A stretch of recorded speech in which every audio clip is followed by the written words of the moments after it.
Assalamualaikum warahmatullahi wabarakatuh. Perkenalkan, nama saya Adelia Totika Tikasari dari kelompok 7. Di sini kami akan menjelaskan tentang karbohidrat, protein, dan lemak. Nah, anggota kelompok kami yang pertama ada saya sendiri, Adelia Toti, Adinda Hanif, Indrasta Wahyu, Nindya Pramesti, dan Novi Eka Putri. Nah, kemudian saya akan menjelaskan tentang karbohidrat. Nah, karbohidrat sendiri merupakan sumber energi yang paling penting bagi makhluk hidup karena molekulnya menyediakan unsur karbon yang siap digunakan oleh sel. Nah, karbohidrat mengandung atom C, atom H, dan atom O dengan rumus kimia CnH2ON dengan jumlah perbandingan hidrogen dan oksigennya adalah 2:1. Jadi, berapapun nilai N, perbandingan antara atom hidrogen dan atom oksigen adalah tetap 2:1. Nah, karbohidrat sendiri banyak dijumpai dalam kehidupan sehari-hari berupa makanan-makanan pokok seperti gandum, roti, jagung, padi, dan lain-lainnya. Nah, ciri khas dari karbohidrat yaitu berupa zat padat, berwarna putih, sukar larut dalam pelarut organik, namun larut dalam air kecuali beberapa sakarida. Kemudian, sebagian besar karbohidrat dengan berat molekul yang rendah rasanya adalah manis. Nah, karena itu digunakan istilah gula untuk zat-zat yang tergolong karbohidrat. Nah, ciri khas yang terakhir yaitu sekitar 80% kalori yang didapat oleh tubuh berasal dari karbohidrat. Makanya, karbohidrat merupakan sumber energi atau zat yang paling penting untuk tubuh.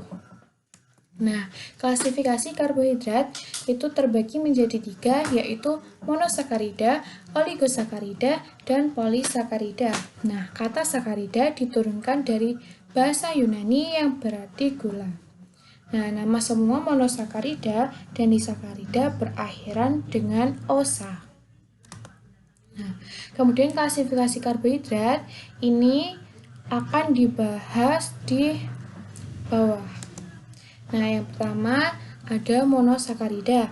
Nah, monosakarida merupakan karbohidrat yang paling sederhana sehingga tidak dapat dihidrolisis lagi menjadi karbohidrat yang lain. Nah, sebagian besar monosakarida dikenal sebagai heksosa. Nah, karena terdiri atas 6 rantai atau 6 cincin karbon. Nah, monosakarida ini hanya terdiri dari 1 unit polisakarida aldehida atau 1 unit polisakarida keton.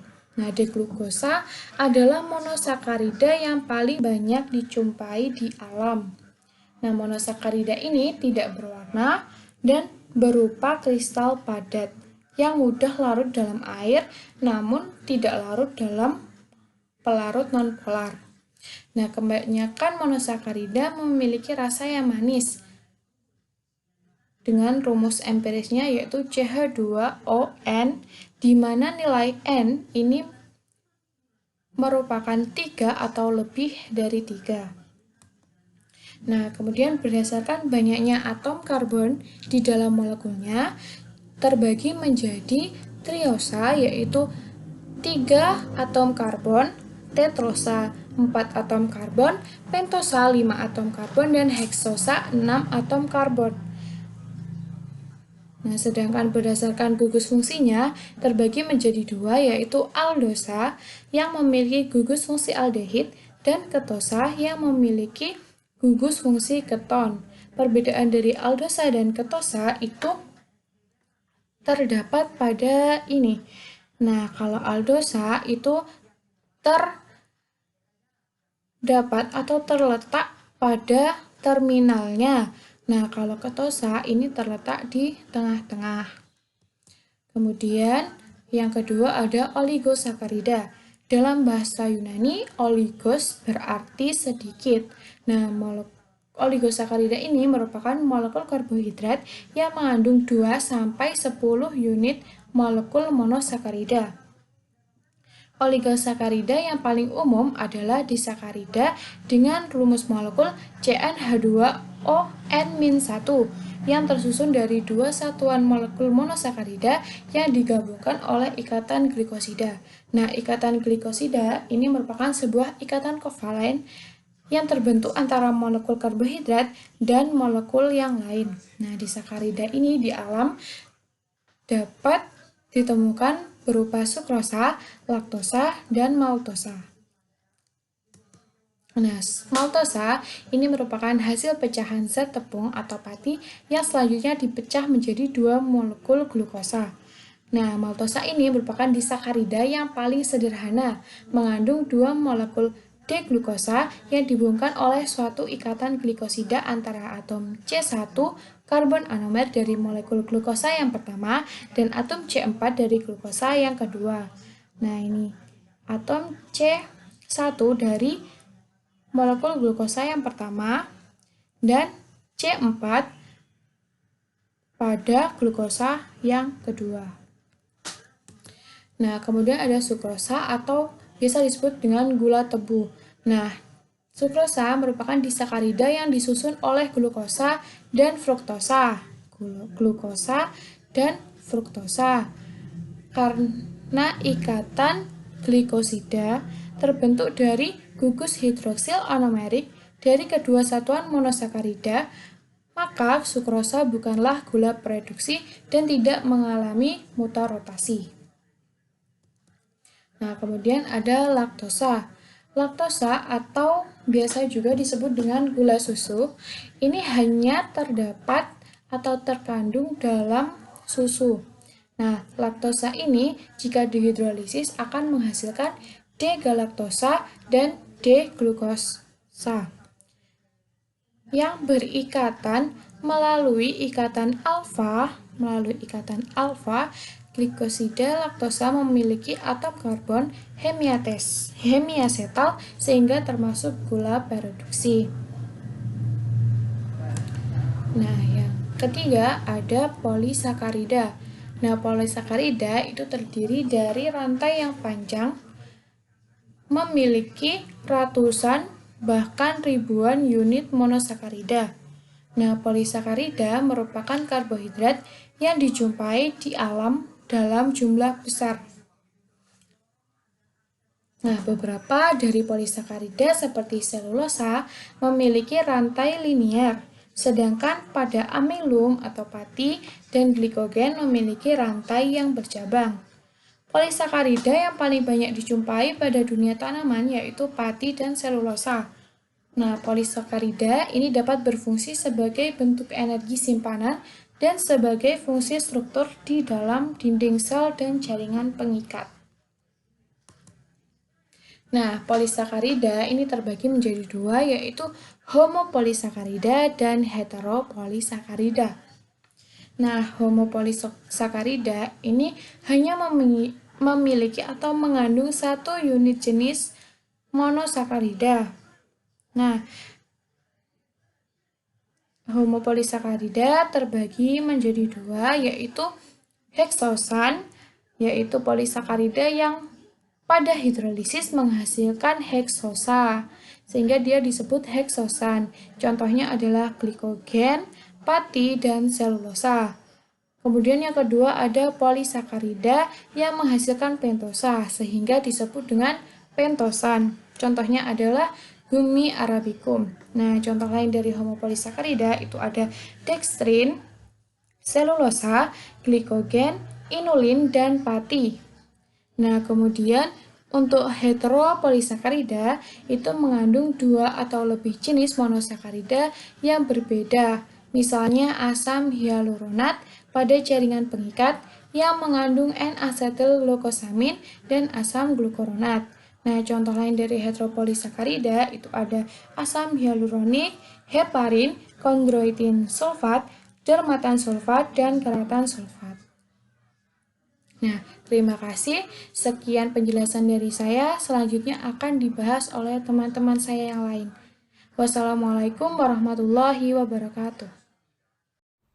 Halo, assalamualaikum warahmatullahi wabarakatuh. Di sini saya Nindya Pramesti. Saya akan melanjutkan presentasi dari Mbak Adelia Toti. Nah, jadi saya akan melanjutkan fungsi atau manfaat dari karbohidrat. Nah, karbohidrat ini fungsi utamanya yaitu menyediakan energi bagi sel-sel tubuh, terutama itu sel-sel pada otak atau sistem saraf pusat yang membutuhkan asupan energi. Asupannya itu adalah glukosa darah. Jadi, setiap 1 gram karbohidrat itu menyediakan energi sebesar 4 kalori. Selanjutnya yaitu pemberi rasa manis pada makanan. Bahan sintesis senyawa organik lainnya, atau pati dan glikogen berperan sebagai cadangan makanan, menjaga keseimbangan asam dan basa dalam tubuh, membantu proses penyerapan kalsium. Nah, selanjutnya yaitu membantu pengeluaran fesis. Jadi, karbohidrat ini membantu mengeluarkan fesis dari tubuh kita. Itu tuh mengatur peristaltik usus dan memberi bentuk pada fesis. Jadi glukosa atau selulosa dan serat makanan mengatur peristaltik usus. Sedangkan hemiselulosa itu menyerap banyak air di dalam usus besar. Jadi nanti membentuk sisa makanan yang akan dikeluarkan atau feses tersebut ya.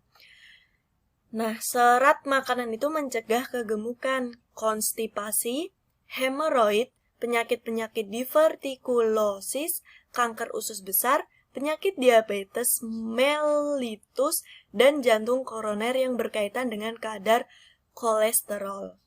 Nah, selanjutnya yang terakhir itu yaitu berperan penting dalam penurunan sifat. Jadi karbohidrat itu dengan atom C 5 buah itu merupakan komponen asam nukleat DNA dan RNA. Maaf ya guys, ada Pak Tukang. Nah, selanjutnya saya akan menjelaskan beberapa uji pada karbohidrat. Jadi uji percobaan gitu ada uji antron. Uji antron itu digunakan untuk mengetahui keberadaan karbohidrat dalam sampel. Nah, sampelnya itu biasanya harus yang bebas protein. Nah, reagen antron itu dibuat dari 1,2 antron dalam 100 ml H2SO4. Nah, digunakan untuk uji kuantitatif dengan spektrofotometer pada panjang gelombang 650 nm. Hasilnya itu hijau atau hijau kehitaman. Ini reaksinya. Mana kursorku? Oh ini. Dan ini hasil positifnya. Cegukan guys. Hijau atau hijau kebiruan ini ya, karbohidrat plusnya. Nah, uji Mollis. Uji Mollis ini ditemukan oleh Hans Mollis, yaitu ahli botani Australia. Nah, uji ini didasari oleh reaksi dehidrasi karbohidrat oleh asam sulfat membentuk cincin yang berwarna ungu. Reagen Mollis yang digunakan yaitu alpha-naptol yang terlarut dalam etanol. Nah, penambahan H2SO4 ini, penambahan H2SO4 pekat ini bertujuan agar reaksi tidak bercampur sehingga hanya membentuk lapisan uji Mollis. Ini reaksinya. Ini. Dan hasilnya itu ini membentuk cincin yang berwarna keunguan. Yang selanjutnya adalah uji Benedict. Uji Benedict ini ditemukan oleh Stanley Rositer Benedict dari Amerika. Jadi uji ini digunakan untuk menguji keberadaan gula pereduksi dalam suatu sampel. Nah, reaksi Benedict ini terdiri dari kuprisulfat, natrium sitrat, dan natrium karbonat. Hasilnya itu berwarna hijau, kuning, atau merah kejinggaan. Ini reaksinya. Nah, R ini C mengikat OH plus CO2 plus 2OH min menjadi R COHO dan plus CO2O plus H2O. Warnanya coklat.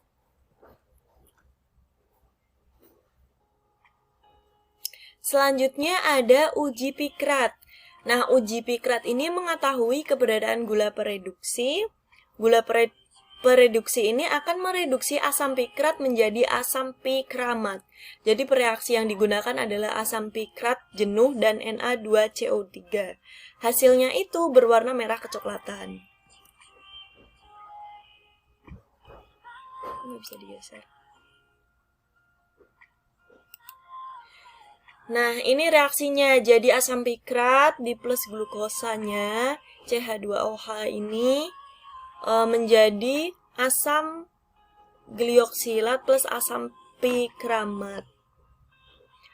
Yang selanjutnya adalah uji Barfoed. Uji ini itu membedakan monosakarida dan disakarida dengan mengontrol kondisi pH serta waktu pemanasan. Prinsipnya itu didasarkan dengan reduksinya. Nah, sampel monosakarida ini mempunyai waktu yang lebih cepat membentuk warna merah bata pada uji Barfoed. Hasilnya itu berwarna merah, kejinggaan atau merah bata. Ini reaksinya dan hasilnya itu ini. Nih. Ini reaksinya. Yang selanjutnya uji Seliwanov. Uji Seliwanov ini mengetahui keberadaan ketosa. Reagen yang digunakan adalah resolusi 0,5% dan HCl pekat. Nah, hasilnya itu yaitu berwarna merah ceri. Ini. Warnanya jadi merah ceri. Selanjutnya uji Fehling. Uji Fehling ini mengetahui adanya gugus aldehid. Nah, reagen yang digunakan dalam pengujian ini adalah Fehling A atau CuSO4 dan Fehling B NaOH dan KNa tartarat. Digunakan untuk menunjukkan adanya karbohidrat pereduksi, monosakarida, laktosa, maltosa. Nah, pemanasan dalam reaksi ini bertujuan agar gugus aldehid itu pada sampel terbongkar ikatannya dan terdapat bereaksi dengan ion OH- membentuk asam karboksilat. Ini reaksinya jadi larutan glukosa pereaksi Fehling itu menjadi merah. Kalau larutan fruktosa plus pereaksi Fehling itu menjadi orange muda. Larutan sukrosa plus pereaksi Fehling menjadi hijau. Larutan laktosa plus pereaksi Fehling menjadi orange. Larutan pati plus pereaksi Fehling menjadi biru. Nah, ini reaksinya yaitu aldehid plus larutan Fehling yaitu 2CuO plus 2OH- menjadi asam karboksilat endapan merah bata plus H2O.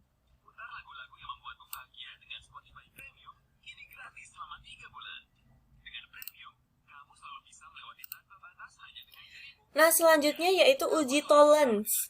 Uji tolerance ini suatu oksidator atau pengoksidasi lemah yang dapat digunakan untuk mengoksidasi gugus aldehid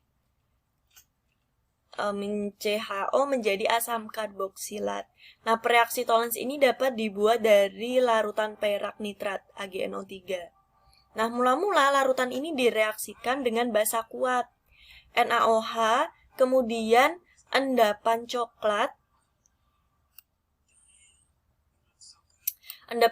Ag2O yang terbentuk dilarutkan dengan larutan amonia sehingga membentuk kompleks perak amoniakal AgNH32 plus aqueous.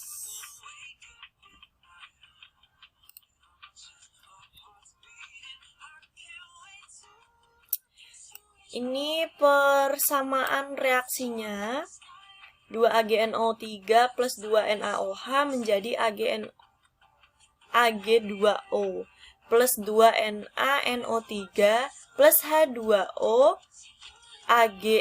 Ag2O plus 4NH3 plus 2NaNO3 plus H2O menjadi 2AgNH3 2NO3 plus 2NaOH.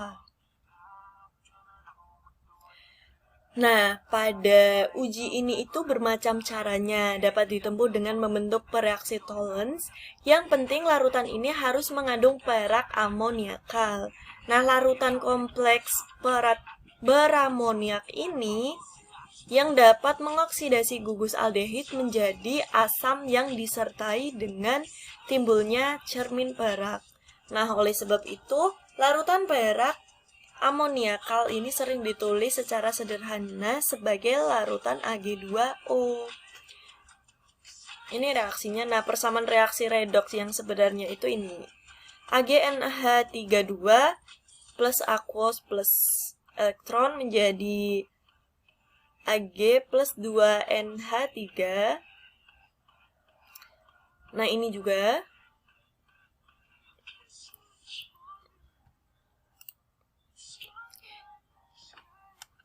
Ini persamaan reaksinya. Terdapat cermin perak. Nah, uji sampelnya itu menjadi ini. Yang selanjutnya adalah uji asam musat. Uji ini mengetahui keberadaan galaktosa. Nah, galaktosa ini direaksikan dengan HNO3 pekat yang akan membentuk endapan asam musat. Hasilnya itu berupa endapan yang berwarna putih. Ini persamaan reaksinya.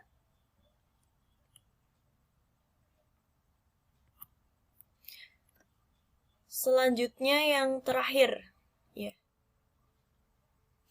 Yang terakhir ini adalah uji iodin.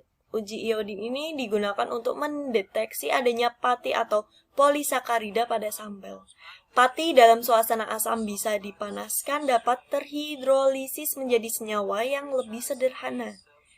Amilum dengan iodin dapat membentuk kompleks biru. Amilopektin dengan iodin akan memberi warna merah ungu.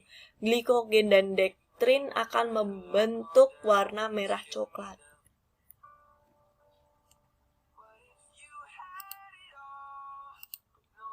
Ini dari uji sampelnya.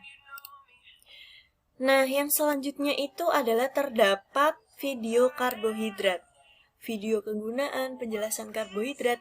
Nanti teman-teman bisa mengcopy link yang tertera di situ. Nah, yang selanjutnya dari setelah karbohidrat kita akan membahas lemak.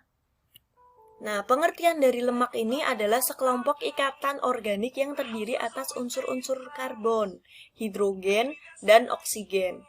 Mempunyai titik lebur tinggi bersifat padat pada suhu kamar, sedangkan yang mempunyai titik lebur rendah itu bersifat cair. Lemak yang padat itu pada suhu kamar disebut lemak atau gaji. Nah, sedangkan yang cair pada suhu kamar itu disebut minyak. Lemak ini mempunyai sifat dapat larut dalam zat-zat pelarut tertentu, zat pelarut lemak, seperti petroleum, bensin, dan ether. Nah, lemak ini sebagai sumber energi bagi tubuh. 1 gram lemak mengandung 9 kalori. Nah, ketika asam lemak dalam trigliserida dapat sama macamnya disebut lemak sederhana atau simple fat, dan dapat pula berbeda atau gabungan dari 2 asam lemak berbeda disebut lemak campuran atau mixed fat. Sekian dari saya, selanjutnya akan dilanjutkan rekan saya. Terima kasih teman-teman. Wassalamualaikum warahmatullahi wabarakatuh. Ya, perkenalkan nama saya Indrasta Wahyu Bagus Prasojo. Di sini saya akan melanjutkan penjelasan dari teman saya sebelumnya tentang lemak. Pertama-tama, di sini saya akan menjelaskan tentang struktur lipid. Lipid merupakan senyawa triester yang dibentuk dari senyawa gliserol dan berbagai asam karboksilat rantai panjang. Lemak ini juga termasuk ke dalam ester dari gliserol dengan asam-asam karboksilat dengan suhu tinggi. Kemudian, lipid juga merupakan senyawa yang dapat disarikan dari sel dan jaringan oleh pelarut organik nonpolar. Kemudian, lipid juga merupakan komponen tidak larut dalam air yang berasal dari tumbuhan dan hewan. Kemudian, ini pada gambar ini merupakan struktur dari lipid, di mana pada gambar tersebut R1COOH, R2COOH, dan R3COOH merupakan molekul asam lemak yang terikat pada gliserol. Ketiga molekul asam lemak ini itu boleh sama atau yang biasa disebut dengan asam lemak sederhana, dan boleh berbeda atau yang biasa disebut dengan lemak campuran. Tetapi pada umumnya lemak itu terbentuk dari 2 atau lebih macam dari asam lemak. Itu untuk struktur lipid. Kemudian selanjutnya komponen utama lipid. Komponen utama lipid itu terbagi menjadi 2. Yang pertama yaitu ada gliserol atau gliserin, di mana gliserol ini merupakan senyawa organik polar yang terdiri atas 3 atom karbon yang mengikat 3 gugus hidroksil. Penjelasan ini dapat kita lihat pada gambar ini, di mana senyawa organik polar yang terdiri atas karbon C, 3 atom karbon yang mengikat 3 gugus hidroksil. Kemudian yang kedua yaitu ada asam lemak, di mana asam lemak ini biasa disebut dengan asam karboksilat, di mana asam lemak ini merupakan senyawa organik polar yang mengandung 2 hingga 24 atom karbon C dengan gugus fungsional utamanya yaitu gugus karboksil. Ya, dapat dilihat pada gambar.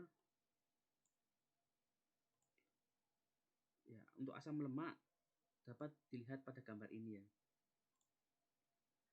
Kemudian ini merupakan komponen utama lipid.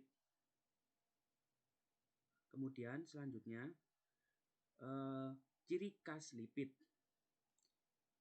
di mana ciri khas lipid ini yang pertama yaitu lipid tidak larut dalam air, tetapi lipid ini dapat larut dalam pelarut organik.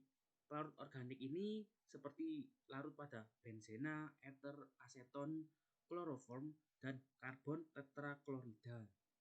Kemudian yang kedua, lipid mengandung unsur-unsur karbon, hidrogen, oksigen, di mana lipid ini mengandung unsur-unsur yang utama yaitu karbon, hidrogen, dan oksigen. Tapi ada beberapa jenis lipid yang juga mengandung karbon, hidrogen, oksigen dengan ditambah nitrogen dan fosfor.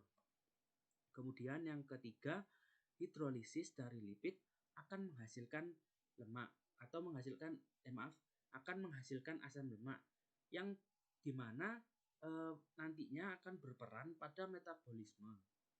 Kemudian yang keempat yaitu pada suhu kamar, lemak hewan pada umumnya berupa zat padat, sedangkan lemak dari tumbuhan berupa zat cair. Di mana ini jika kita bandingkan dengan suhu kamar. Kemudian yang kelima, lemak yang mempunyai titik lebur tinggi akan mengandung asam lemak jenuh, dan lemak yang mempunyai titik lebur rendah mengandung asam lemak tak jenuh. Di mana pada contohnya lemak yang mempunyai titik lebur tinggi yaitu pada tristearin atau ester gliserol dengan 3 molekul asam stearat, di mana yang mempunyai titik lebur 71 derajat Celcius. Kemudian contohnya pada lemak yang mempunyai titik lebur rendah yang mengandung asam lemak tak jenuh itu dicontohkan pada triolein atau ester gliserol dengan 3 molekul asam oleat, di mana memiliki titik lebur minus 17 derajat Celcius. Kemudian yang ke-6, lemak yang mengandung asam lemak rantai pendek larut dalam air. Sedangkan lemak yang mengandung asam lemak rantai panjang itu tidak larut dalam air. Kemudian yang terakhir yaitu semua lemak larut dalam kloroform dan benzena. Itu merupakan ciri khas dari lipid. Kemudian selanjutnya yaitu klasifikasi lipid berdasarkan kerangka dasar, di mana di sini nantinya dibagi menjadi 3, yaitu adanya lipid sederhana, lipid campuran, dan derivat lipida.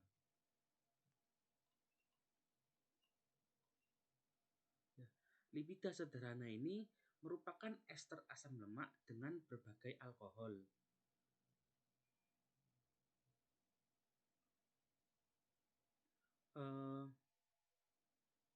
Lemak ini itu sebagian besar tersusun dari gliserida asam lemak jenuh dan gliserida yang pada asam lemak tidak jenuh, di mana asam lemak jenuh tadi itu berwujud padat dan asam lemak tidak jenuh tadi berupa zat cair. Kemudian lipid sederhana ini itu nanti dibagi menjadi 2, yaitu lemak dan minyak atau fat dan oil, dan yang kedua yaitu lilin atau wax atau lilin lipida. Lemak dan minyak merupakan ester antara asam lemak rantai panjang atau asam monokarboksilat dengan gliserol. Lemak pada lemak dan minyak ini itu berbentuk padat lemak, dan sedangkan untuk minyak ini berupa cair. Kemudian yang kedua yaitu wax atau lilin lipida, merupakan ester antara alkohol monohidrat rantai panjang atau yang mempunyai berat molekul besar sebagai pengganti gliserol dengan asam lemak rantai panjang. Wax atau lilin lipida ini mempunyai titik lebur tinggi. Kemudian selanjutnya yaitu lipida campuran. Lipida campuran atau lipida kompleks merupakan ester asam lemak yang mengandung gugus-gugus selain alkohol dan asam lemak, di mana nantinya jika dihidrolisis akan menghasilkan gliserol, asam lemak, dan zat lainnya. Dan secara umum lipida campuran atau lipida kompleks ini dikelompokkan menjadi 3, yaitu yang pertama ada fosfolipida, kedua glikolipida, dan yang ketiga lipoprotein. Yang pertama yaitu fosfolipida. Fosfolipida merupakan ester asam lemak dan alkohol yang mengandung asam fosfat sebagai pengganti satu molekul asam lemak. Glikolipida ini juga merupakan campuran antara asam lemak dengan karbohidrat. Glikolipida ini juga mengandung nitrogen tetapi tidak mengandung asam fosfat.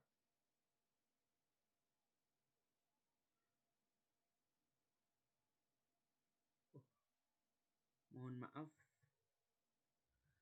Untuk fosfolipida, saya ulang, untuk fosfolipida yaitu ester asam lemak dan alkohol yang mengandung asam fosfat sebagai pengganti satu molekul asam lemak, di mana fosfolipida ini dicontohkan pada asam fosfatidat, di mana gliserida yang disusun dalam asam fosfatidat ini dibentuk atau disusun oleh 1 mol asam fosfor dan 2 mol asam lemak.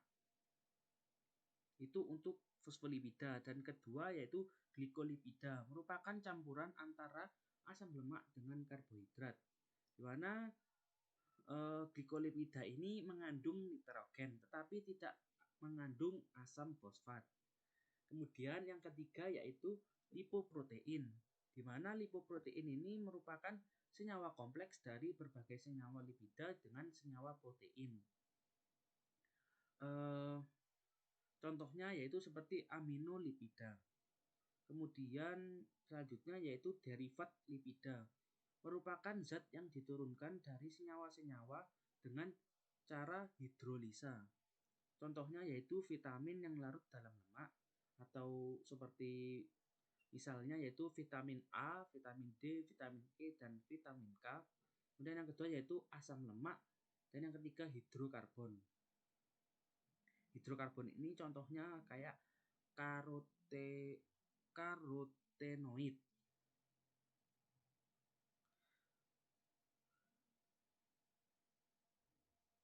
Nah, itu untuk klasifikasi berdasarkan kerangka. Kemudian selanjutnya yaitu klasifikasi lipid berdasarkan sifat polaritasnya. Sebelumnya sifat polaritas itu terdiri atas dua, yaitu non-polar dan polar. Yang pertama yaitu kelompok lipid non-polar, di mana terbagi menjadi 6, yaitu alkana dan alkena, lemak alkohol, lilin, sterol, tokoferol, dan trigliserida. Alkana dan alkena merupakan hidrokarbon yang tersusun atas lebih dari 36 atom karbon, berbentuk jenuh atau tak jenuh. Hidrokarbon ini ditemukan pada manusia itu berbentuk karotenoid. Kemudian yang kedua yaitu lemak alkohol.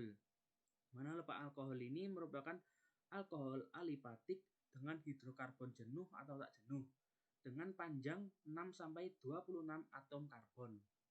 Kemudian yang ketiga yaitu lilin, merupakan ester dari asam lemak dan alkohol rantai panjang. Kemudian yang keempat yaitu sterol, ditemukan pada contohnya pada manusia itu seperti kolesterol. Kemudian selanjutnya yaitu tokoferol. Yang kelima tokoferol, merupakan vitamin E yang ditemukan pada contohnya yaitu sumber minyak. Kemudian yang terakhir yaitu trigliserida, yaitu kelompok lipid nonpolar yang tersusun atas gliserol dan asam-asam lemak.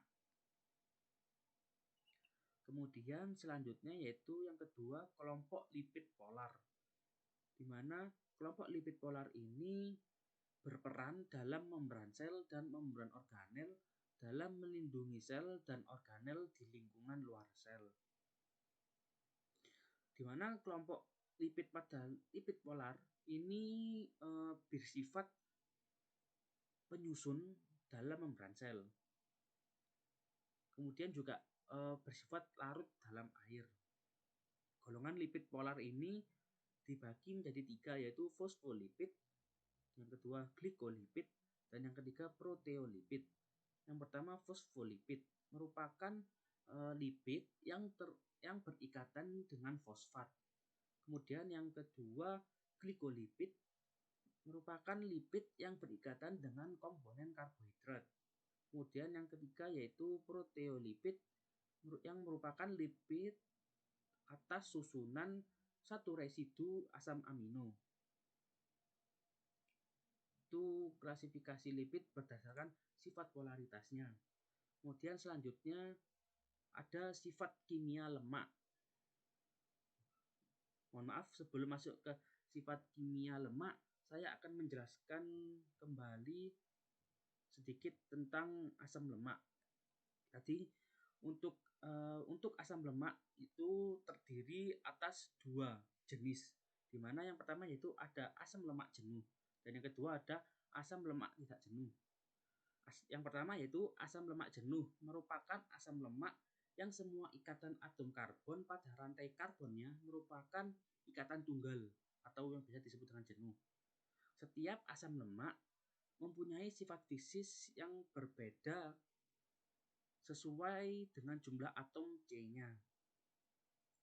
Asam lemak yang mempunyai atom C kurang dari 12 itu digolongkan sebagai asam lemak volatil atau mudah menguap. Kemudian atom C yang lebih dari 10 mempunyai bentuk padat pada suhu kamar. Kemudian juga semakin panjang rantai atom C yang dimiliki, maka kelarutan dalam air itu nanti akan semakin kecil dan asam lemak dan selanjutnya yaitu untuk asam lemak yang mempunyai atom C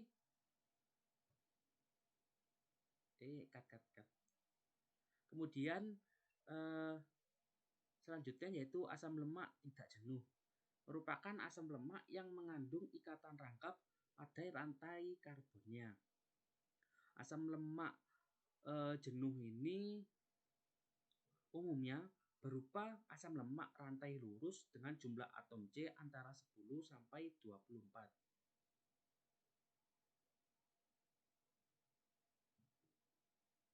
Kemudian asam lemak yang mempunyai 2 ikatan rangkap atau lebih biasa disebut dengan polyunsaturated fatty acid atau asam lemak tidak jenuh tinggi.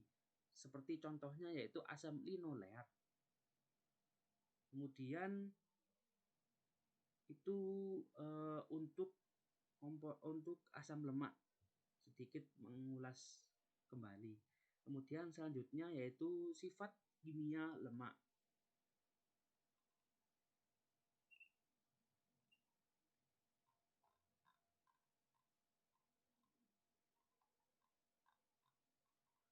Yang pertama sifat kimia lemak yaitu adanya reaksi penyabunan atau saponifikasi, di mana reaksi ini merupakan reaksi yang terjadi apabila lemak atau seperti contohnya gliseril palmitat yang dipanaskan dengan adanya alkali atau sodium hidroksida yang menyebabkan ester gliserin terkonversi menjadi garam Na palmitat dan gliserin. Kemudian garam asam lemak berantai panjang ini nanti disebut sabun, sehingga reaksinya nantinya disebut sebagai reaksi penyabunan.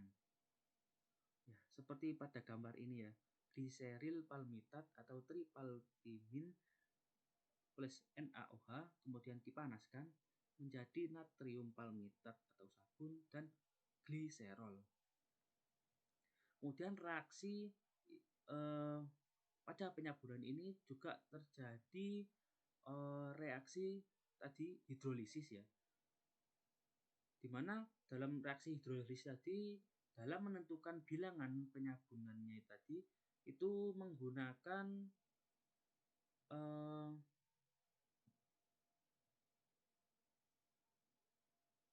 atau penyabunan ini itu tergantung pada panjang pendeknya rantai karbon asam lemak yang digunakan dalam reaksi ini atau bergantung pada massa molekul lemaknya.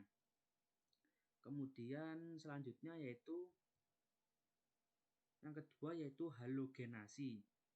Halogenasi ini merupakan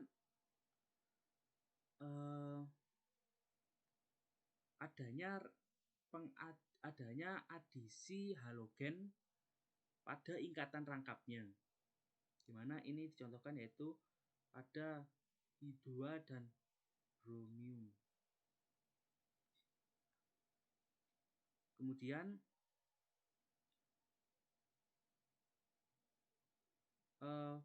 halogenasi ini karena derajat absorpsi lemak atau pada lipidnya ini sebanding dengan banyaknya ikatan rangkap pada asam lemak, maka jumlah halogen yang dapat bereaksi dengan lemak itu nanti dipergunakan untuk menentukan derajat ketidakjenuhannya.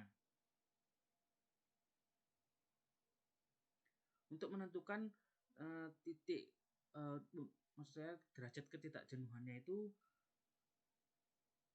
dapat diukur dengan bilangan yodium, di mana bilangan yodium ini merupakan bilangan yang menyatakan banyaknya gram yodium yang bereaksi dengan 100 gram lemak, di mana Kemudian juga yodium dapat bereaksi dengan ikatan rangkap dalam asam lemak. Pada yodium itu, pada molekul yodium itu terjadi reaksi adisi pada ikatan rangkapnya. Maka semakin banyak ikatan rangkapnya, maka akan semakin besar bilangan yodiumnya. Nah, di mana bilangan yodium tadi itu untuk mengukur ketidakjenuhan pada lemaknya tadi. Kemudian selanjutnya yang ketiga yaitu hidrogenasi. Hidrogenasi ini merupakan reaksi adisi hidrogen ke dalam rantai asam lemak tidak jenuh pada sisi karbon yang mengandung ikatan rangkap. Reaksi hidrogenasi ini itu mengubah lemak tidak jenuh menjadi lemak jenuh. Reaksi hidrogenasi ini akan dipercepat dengan proses pemanasan dan adanya katalisator seperti misalnya yaitu nikel.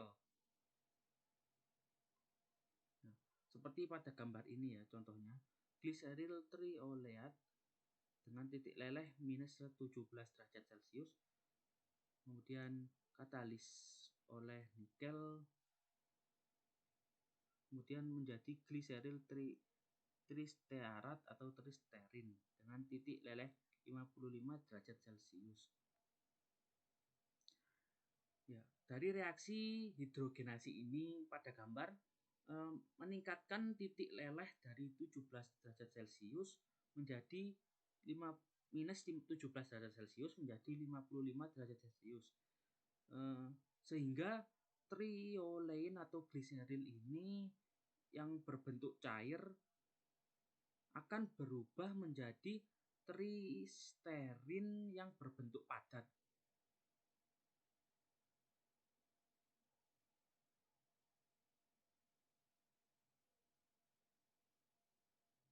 Di mana dalam reaksi hidrogenasi ini tadi seperti contohnya yaitu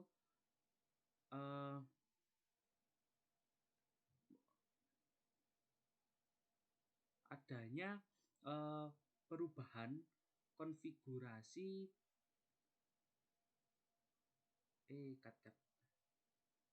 itu untuk hidrogenasi. Kemudian selanjutnya yaitu manfaat lipid atau lemak. Ya, kemudian selanjutnya yaitu manfaat lipid atau lemak. Yang pertama yaitu lemak sebagai sumber energi, di mana dalam setiap 1 gram lemak itu menyediakan sekitar 9 kalori untuk tubuh. Lemak yang baik itu bermanfaat untuk menjadi sumber energi, tidak hanya karbohidrat. Kemudian selanjutnya yaitu lemak sebagai sumber pertumbuhan sel.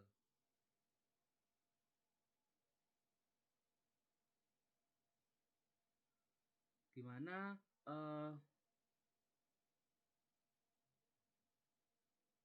pada lemak ini juga penting dalam pertumbuhan sel serta perlindungan pada lapisan luar sel dan membran sel dalam memberikan perlindungan tadi. Di mana dari perlindungan itu nanti membuat tubuh kita akan semakin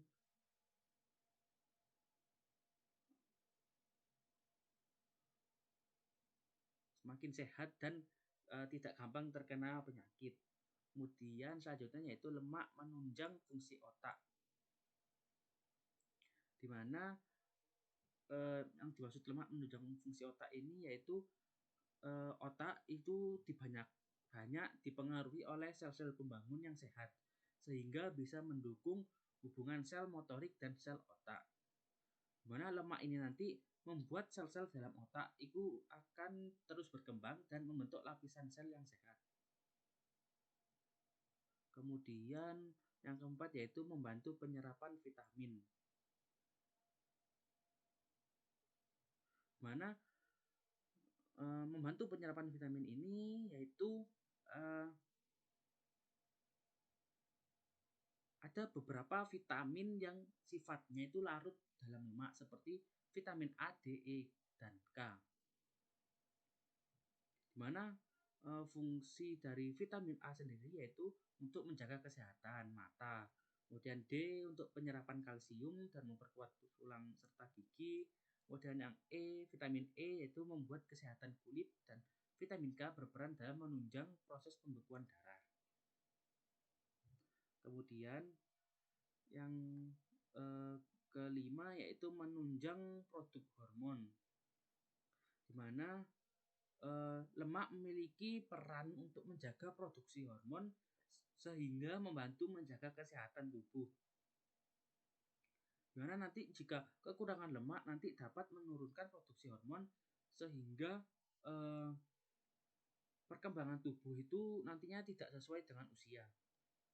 Kemudian yang keenam yaitu lemak membantu kesehatan kulit, dimana lemak juga memiliki peran dalam menjaga kesehatan kulit, yaitu seperti pada mirip ya dengan penyerapan vitamin pada vitamin E. Kemudian yang selanjutnya yaitu lemak mendukung kesehatan organ tubuh, di mana lemak merupakan satu zat penting yang melindungi beberapa organ tubuh seperti ginjal, hati, jantung, dan usus.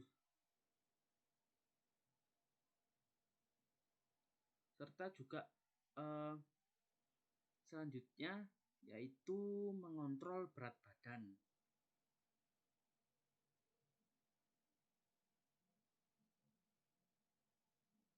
Kemudian selanjutnya yaitu mengurangi potensi penyakit, mirip dengan yang di atas tadi yaitu. Kemudian selanjutnya yaitu yang terakhir, lemak meningkatkan kesuburan.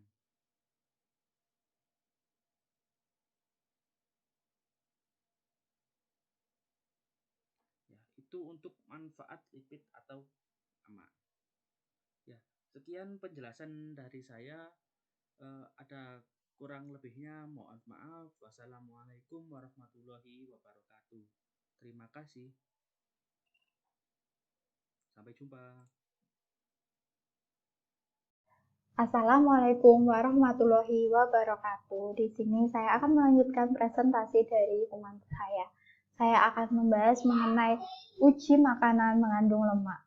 Menguji kandungan lemak itu dapat dilakukan untuk mengetahui sifat, kelarutan, dan jenis lipid dalam suatu bahan mengandung lemak.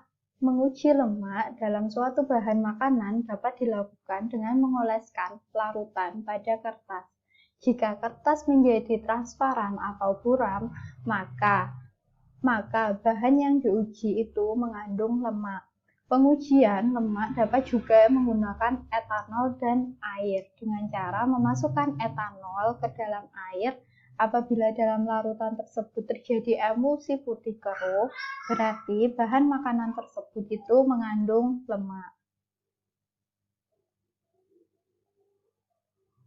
Nah, di sini terdapat video mengenai manfaat dari lemak seperti itu.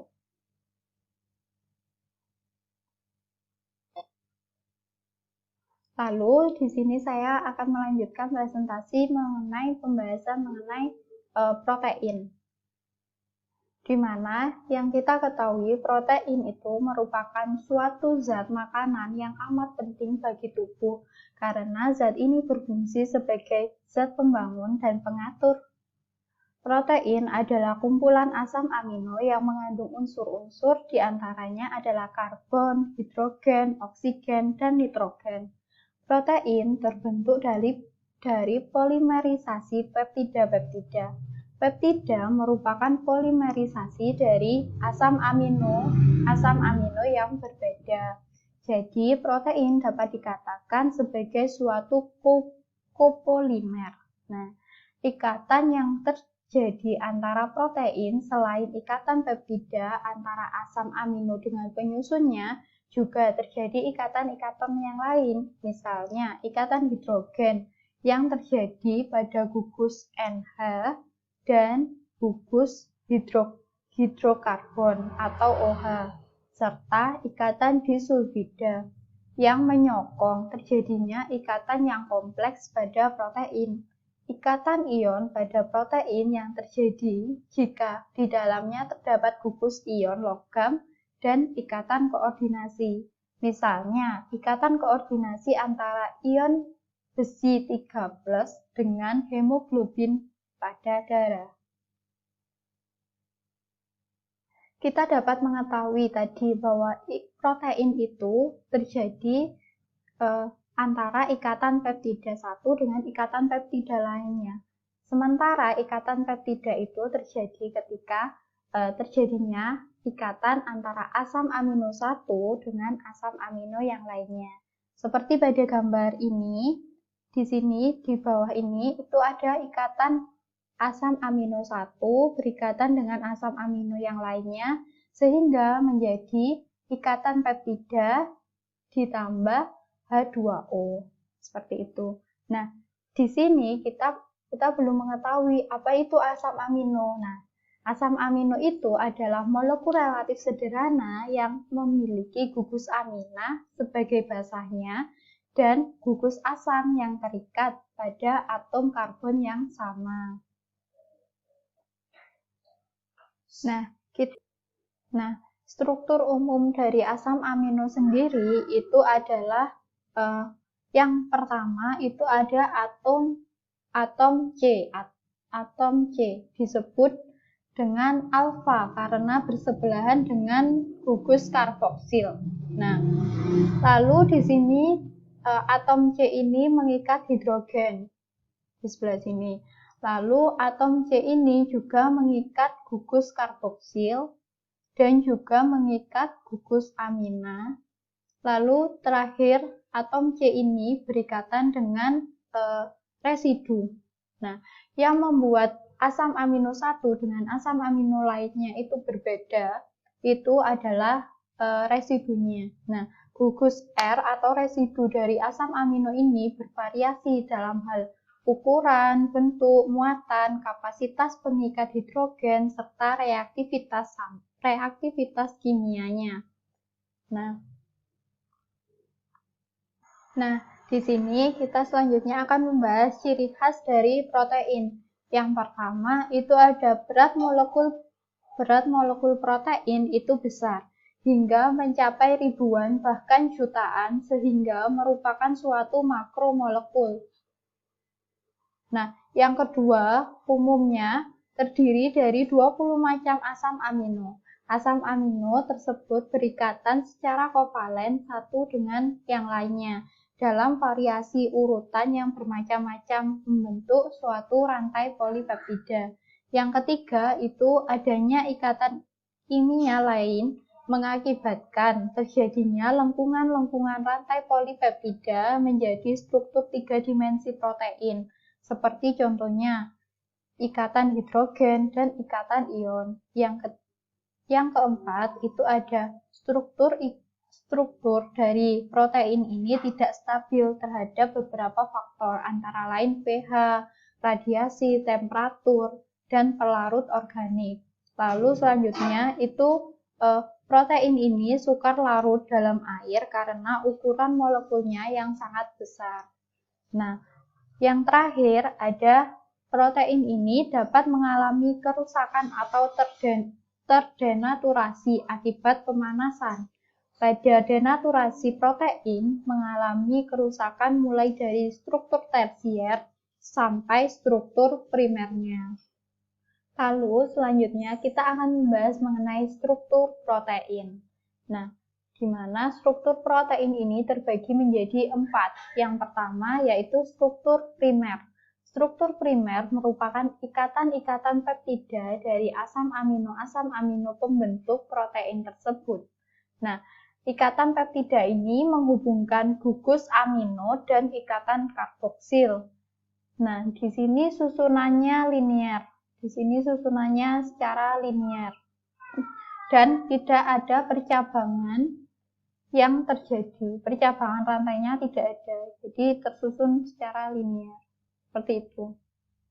Yang kedua adalah struktur sekunder, di mana struktur sekunder ini terbentuk dari ikatan hidrogen yang terjadi antara gugus-gugus amina dengan atom hidrogen pada rantai samping asam amino, sehingga membentuk lipatan-lipatan atau membelit atau melingkar, misalnya membentuk alpha helix. Nah, seperti ini alpha helix. Alpha helix itu bentuknya seperti spiral.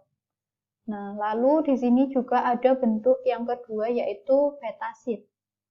Nah, beta sheet ini terdiri dari untaian beta yang terhubung secara lateral oleh setidaknya 2 atau 3 ikatan hidrogen.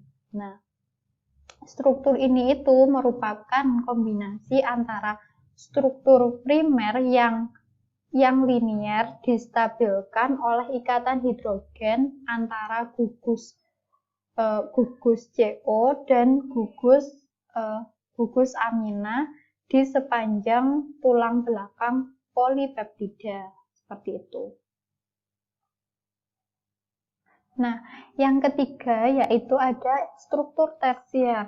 Struktur tersier dari protein ini merupakan interaksi struktur sekunder yang satu dengan struktur sekunder yang lain melalui ikatan hidrogen, ikatan ion, ikatan disulfida, misalnya terbentuk rantai double helix.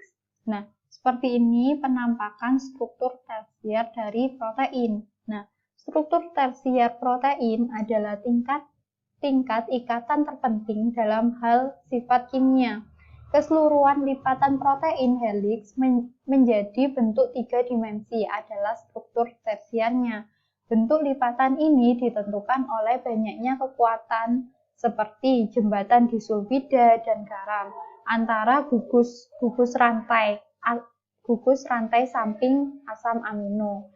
Tingkatan struktur ini biasanya menyerupai gumpalan asam amino dengan rantai hidrofilik di luar dan rantai hidrofobik di dalamnya. Bentuk struktur tersier ditentukan oleh atraksi yang mencapai stabilitas maksimum protein dan keadaan energi atau reaktivitas rendah. Nah, di sini kita mencapai struktur terakhir dari protein atau struktur yang paling kompleks dari protein adalah struktur quaterner. Nah, struktur quaterner ini adalah struktur 3 dimensi dari beberapa subunit protein yang terikat bersama. Dalam konteks ini, struktur quaterner itu distabilkan oleh interaksi non-kovalen yang sama dan ikatan disulfida sebagai struktur tersiernya. Nah, struktur quaterner ini melibatkan beberapa peptida sehingga membentuk suatu protein. Pada peristiwa ini kadang-kadang terselip molekul atau ion lain yang bukan merupakan asam amino. Misalnya pada hemoglobin itu terselip proteinnya itu terselip oleh ion besi 3+. Seperti itu. Nah, di sini itu ada struktur mulai dari awal hingga struktur ke kompleksnya ya. Di sini itu yang pertama itu ada struktur primer, lalu struktur sekunder, untuk lebih kompleksnya lagi struktur tersier, dan yang paling kompleks dari struktur protein adalah struktur quaterner. Nah, di sini itu ada rantai alpha helix, rantai beta helix, dan beberapa susunan yang lain. Dan di sini itu ada ini ion besi 3+. Nah, seperti itu. Sehingga menjadi susunan struktur protein yang paling kompleks. Nah, terima kasih. Assalamualaikum warahmatullahi wabarakatuh. Di sini saya akan melanjutkan penjelasan dari teman saya sebelumnya. Di sini saya akan menjelaskan tentang klasifikasi protein. Klasifikasi protein berdasarkan komponen penyusunnya itu dibagi menjadi 2, yaitu protein sederhana dan protein kompleks. Protein sederhana merupakan protein yang ketika dihidrolisis itu hanya akan menghasilkan asam-asam amino atau derivatnya, Berbeda dengan protein kompleks, yang mana protein kompleks ketika dihidrolisis selain menghasilkan asam-asam amino, protein kompleks juga menghasilkan senyawa-senyawa yang bukan asam amino. Yang kedua yaitu klasifikasi protein berdasarkan bentuknya. Berdasarkan bentuknya itu dibagi menjadi dua, yaitu protein fibrosa dan protein globular. Nah, protein fibrosa adalah protein yang memiliki rasio aksial atau perbandingan panjang dan lebar itu sekitar lebih dari 10. Nah, protein fibrosa itu memiliki ciri-ciri, yaitu berbentuk seperti benang atau fibrillar.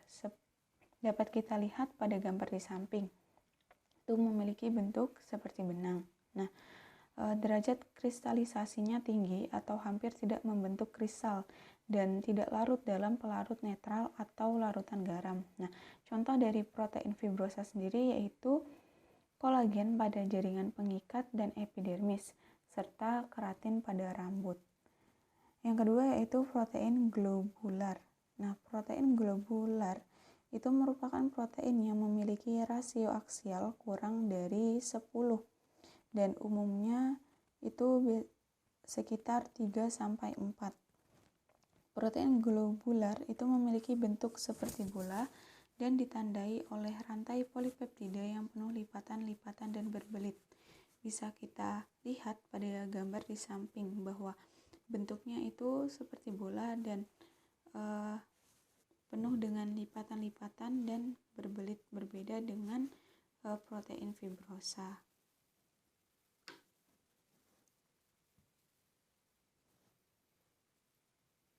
Nah, kemudian klasifikasi protein berdasarkan kelarutannya, yaitu ada 6, albumin, globumin, glutelin, poralamin, histon, dan protamin. Nah, albumin itu bersifat larut dalam air dan larutan garam.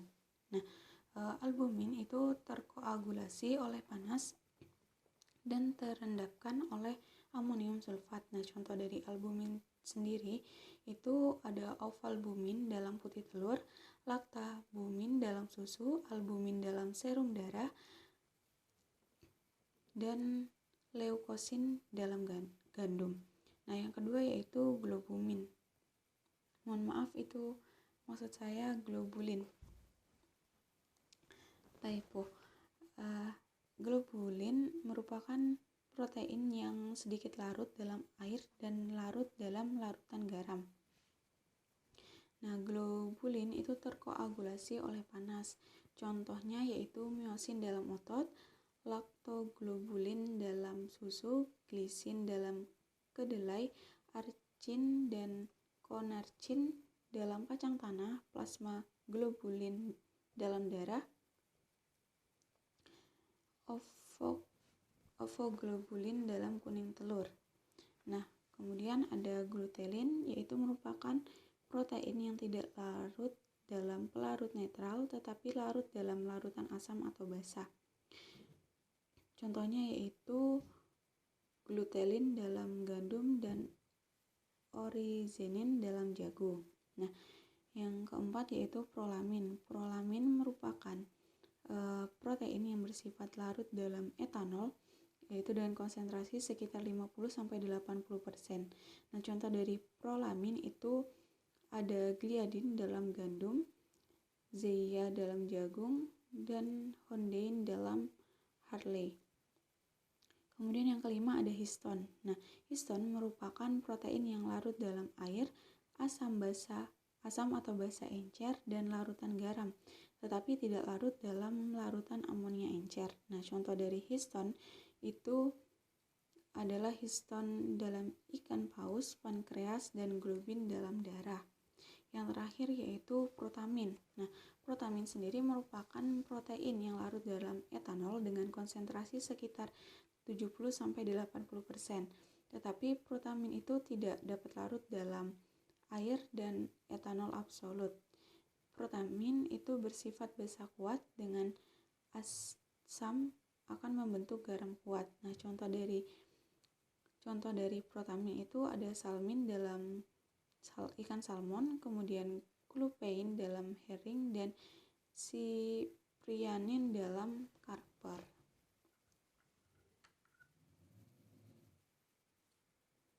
Nah, kemudian fungsi dan jenis protein berdasarkan fungsinya.